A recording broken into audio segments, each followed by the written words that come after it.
So at different stages through that career trajectory that you've described, you had engagement with AARES, I guess probably more so in the earlier days than in the later days.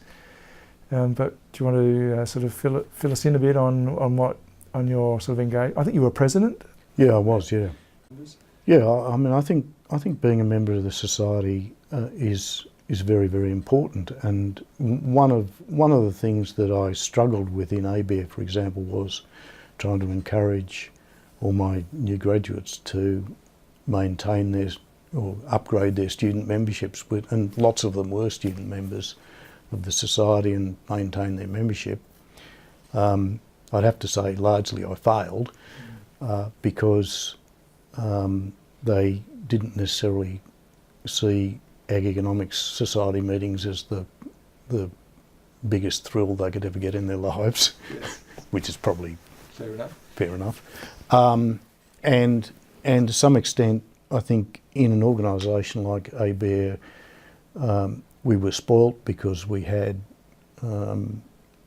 good library resources, and it's one of the things we maintained as being important.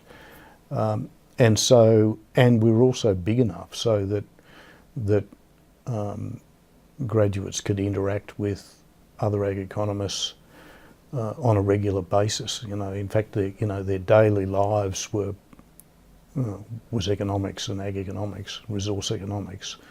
So there was sort of less need probably for to be interacting with the rest of the society. Now, whether that was the right judgment on everybody's part's another question, but I think that explains why it was so hard to maintain some interest in the society. Although we did contribute a lot of conference papers, yes, over the years to the annual meetings, and there's been a Canberra branch that's basically run off the back of ABARE membership for a long time. So I think that the society, my view is that the society is very important, but one of the things that strikes me when I go to meetings is that there'll be 3 people under 50, and the majority of the representation will be sort of slightly older than that, and I just wonder whether that's a healthy thing that's happening there, and I'm not sure what we can do about that, basically. Yeah, there are efforts being made, and it's probably it's still a problem, but it's not quite that serious a problem as you've just described. But no, certainly an issue that AARES has been aware of and trying to address. Yeah, well, it's a bit like the age of farmers, isn't it? Basically, the trend has been creeping up, inevitably, since I was a small child, and maybe the same problem is happening in the society. Presuming we still have some younger members, and that some of them might watch this, do you have some tips for young players? Advice for a young ag and resource economist just starting out in terms of things that they should think about as they set their targets or set their sights on a career?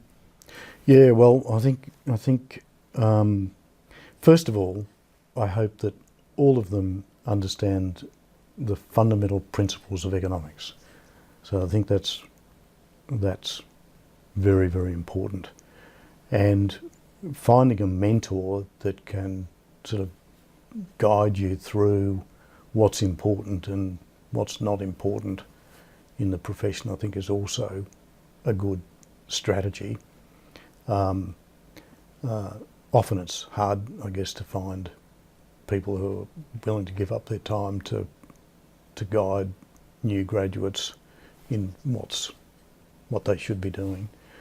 And I guess the other thing is it's worth occasionally taking a risk and jumping into a career change, not stupidly, of course, but the having a go at doing something slightly different is probably not a bad thing to do, basically.